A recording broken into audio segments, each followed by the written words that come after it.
Okay, we start to look at the MCL on the medial side of the knee. So first we start in a long axis view of the MCL. So we position our probe in a longitudinal view on the medial epicondyle. So we start a little bit more to ventral. So we start here. We see the epicondyle, or actually the condyle, medial condyle of the femur, and we go a little bit more to the posterior side, to the side. And what we want to see is an extra layer. And that extra layer, that must be the superficial MCL. So if we go down a bit, we see here already an extra layer. But we go down a little bit more, and now I'm gone. So I'm too far. So I go back, there's the extra layer again, and we have the little tip on the bone. This will be the tip of the bone of the medial epicondyle. So this would be the superficial edge of the epicondyle. It's a really big, from the MCL. It's a really big, broad attachment. So the insertion on the femoral side is really, really broad. Okay, so now we continue to distally. And this part is a little bit hypoechoic due to anisotropy. Okay, I will go more to distally, and you will see immediately that the ligament will be less thicker. So it will be thinner here. So this will be the MCL here. Okay, we cross the joint space line.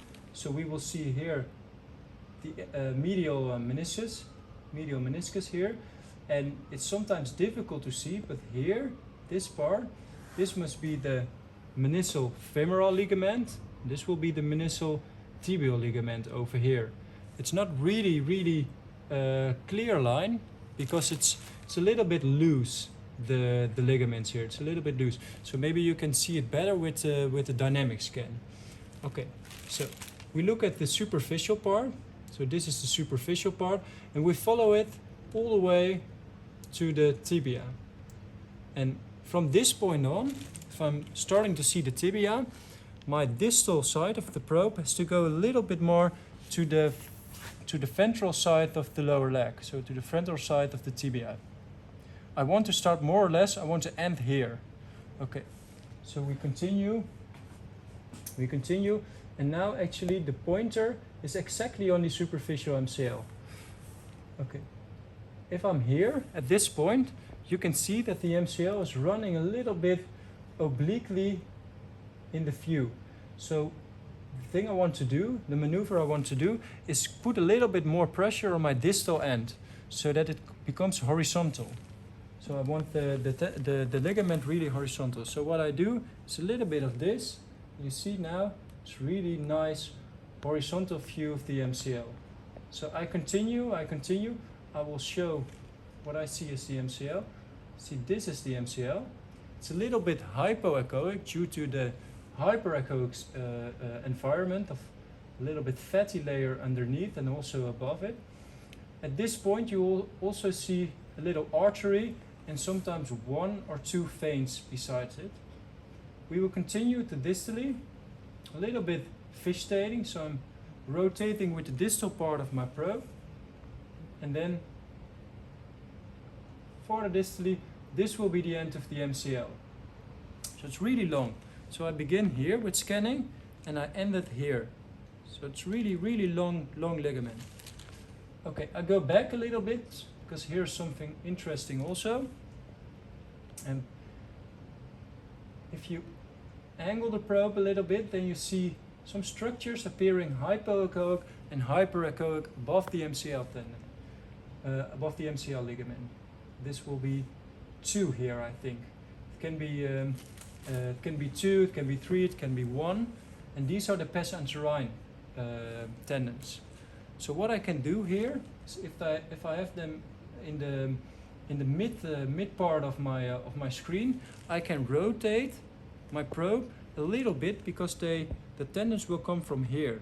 So if I want to make a nice long axis view of the pes anserine tendons, then I rotate a little bit to here, and then I can see a nice longitudinal view of the pes anserine muscle, the tendon. I go a little bit up, and there's one more. So this is the second one, and this was the first one. Okay, If I go down, don't see any tendon anymore.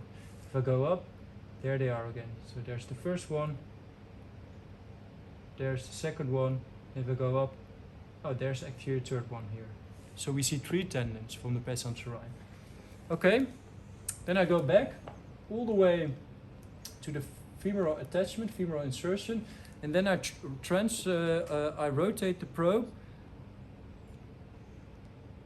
90 degrees. So we will start at the femoral epicondyle, and you see the pointy appearance. That's where the MCL starts. And I make it, for purpose, I make it now more hypoechoic. So I use anisotropy to show the MCL. So all the tissue that is now hypoechoic is MCL, superficial MCL here. If I angle my probe a little bit, then we can see it becomes more hyperechoic. It's difficult because the collagen bundles will go a little bit quite extreme of angulation here, so it's really hard to put that angle the probe so that the anisotropy is removed. But we can see it here. We don't actually scan the whole MCL through distally. We just look at the insertion here. We can look at a little bit further, but then we stop. Here's the MCL and we stop. It's no clinical use if to follow it in the transverse section all the way to the distal insertion. So this is MCL.